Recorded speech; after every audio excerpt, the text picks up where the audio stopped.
नमस्कार, आप देख रहे हैं द एमपी टाइम्स और मैं आपके साथ अतुल पांडे। आज हम बात करेंगे एनआरए के संबंध में महत्वपूर्ण बातें। पिछले सप्ताह मोदी कैबिनेट ने एक नवीन संस्था एनआरए को मंजूरी प्रदान की। तब से ही यह चर्चा का विषय बना हुआ है। तो आज हम बात करेंगे कि क्या है एनआरए, इसके क्या कार्य होंगे, इसकी आवश्यकता ही क्यों पड़ी एवं इसको लाने से क्या क्या लाभ हो सकते हैं। बात करेंगे सभी पहलुओं पर बेहद ही आसान भाषा में, तो आप वीडियो को अंत तक जरूर देखें। बात करते हैं क्या है एनआरए। एनआरए, जिसका full form national recruitment agency, Hindi में राष्ट्रीय भर्ती संस्था है। यह देश में भर्ती करने का कार्य करेगी। क्या होती हैं भर्ती संस्थाएं? आप लोगों को बता दें कि देश में विभिन्न प्रकार के सरकारी पदों के लिए अलग अलग भर्तियों का आयोजन करवाया जाता है। ये भर्ती संस्थाएं उन एग्जाम्स को कंडक्ट करवाने, उनका पेपर सिलेबस डिसाइड करने, उनका पेपर कंडक्ट करवाने तथा उनका परिणाम घोषित करने का कार्य करती हैं। ये होती हैं भर्ती संस्थाओं के कार्य। तो अब इस भर्ती संस्था की आवश्यकता क्यों पड़ी, उससे पहले आपको बता दें कि देश में केंद्र स्तर पर वर्तमान में लगभग 20 तरह की ऐसी संस्थाएं कार्यरत हैं, जिनमें से मुख्यतः 3 बड़ी संस्थाएं कार्य कर रही हैं, जिन्हें एसएससी, आईबीपीएस तथा आरआरबी के नाम से जाना जाता है। इन संस्थाओं द्वारा अलग अलग चरणों के एग्जाम करवाए जाते हैं, जैसे प्रीलिम्स, मेंस, इंटरव्यू जैसे एग्जाम्स कंडक्ट करवाए जाते हैं। कई बार इनके एग्जामिनेशन डेट भी क्लैश हो जाती है, जिससे छात्रों को काफी समस्या का सामना करना पड़ता है। इन अलग अलग संस्थाओं द्वारा आयोजित अलग अलग तरह के एग्जाम की फॉर्म फिलअप में भी छात्रों को वित्तीय बोझ का काफी सामना करना पड़ता है। उन्हें अलग अलग एग्जाम्स के लिए अलग अलग फॉर्म डालने पड़ते हैं। तो सरकारी भर्ती प्रक्रिया को आसान बनाने, उनमें पारदर्शिता लाने तथा समय की बचत करने के उद्देश्य से यह नवीन संस्था गठित की गई है। इस एनआरए द्वारा नॉन टेक्निकल जॉब्स की भर्ती की जाएगी। इसमें नॉन गैजेटेड ऑफिसर चुने जाएंगे।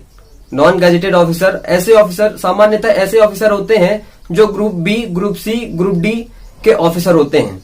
इस एनआरए द्वारा एक समान योग्यता परीक्षा, जिसे सीईटी कॉमन एलिजिबिलिटी टेस्ट के नाम से जाना जा रहा है, आयोजित करवाई जाएगी। यह कॉमन एलिजिबिलिटी टेस्ट अलग अलग स्तरों का होगा, जैसे यह 10वीं, 12वीं तथा स्नातक स्तर का होगा। यहाँ पर छात्रों को बहुत ज्यादा कंफ्यूजन है कि क्या जो स्नातक वाला विद्यार्थी यह एग्जाम देगा, क्या उसे 12वीं पास के परीक्षा के लिए तथा 10वीं पास के परीक्षा के लिए अलग से एग्जाम देना पड़ेगा? जी नहीं।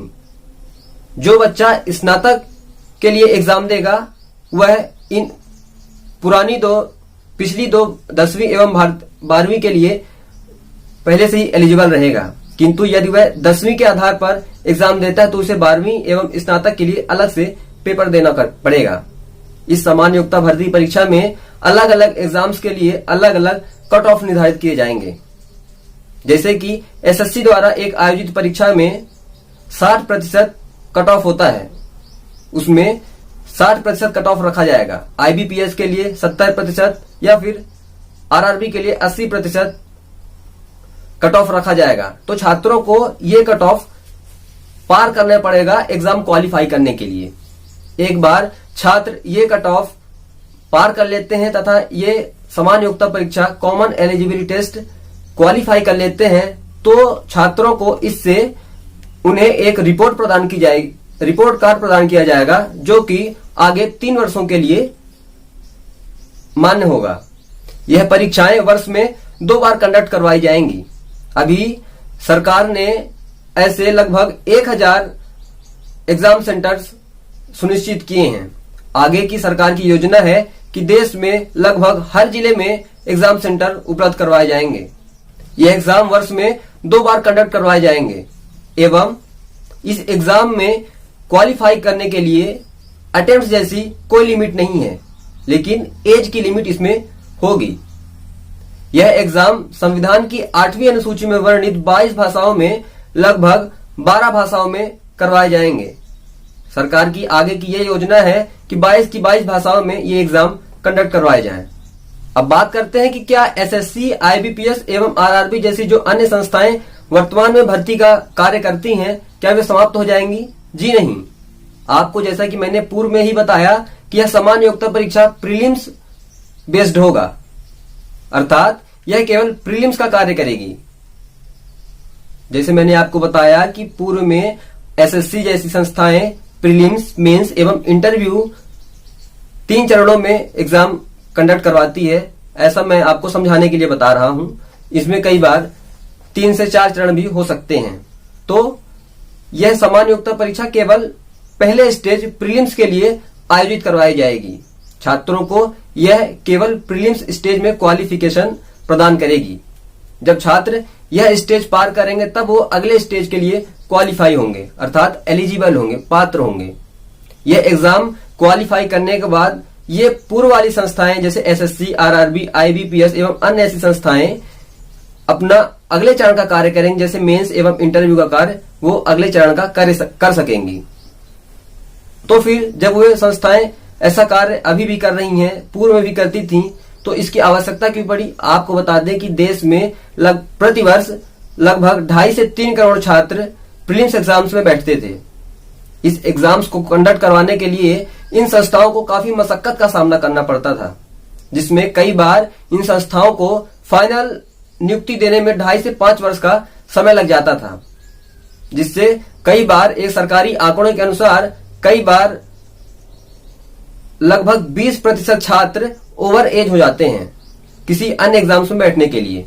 इन्हीं समस्याओं को दूर करने के लिए केंद्र सरकार ने यह सोचा कि क्यों ना हम एक ऐसी संस्था गठित करें जिसमें एक लंबा मैन पावर हो, जिससे इतनी बड़ी मात्रा में छात्रों को स्क्रीनिंग या छटनी करने के उद्देश्य से यह संस्था कार्य करे।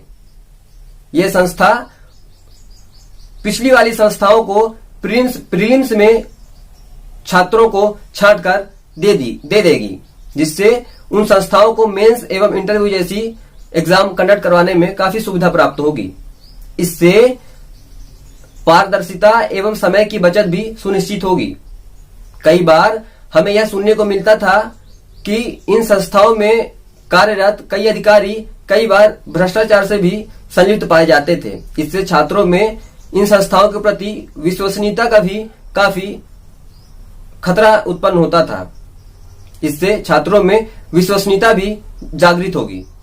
आगे सरकार की ऐसी योजना है कि इसमें राज्य सरकारों तथा पब्लिक सेक्टर अंडरटेकिंग को भी शामिल किया जाए, लेकिन इसमें राज्यों को बराबर छूट प्रदान की गई है केंद्र राज्य से संबंधित मामलों के संदर्भ में। तो आशा करते हैं कि हमारे द्वारा दी गई यह जानकारी आपको निश्चित ही समझ में आई होगी। इसी प्रकार की अन्य जानकारियां जानने के लिए लगातार देखते रहिए द एमपी टाइम्स। नमस्कार।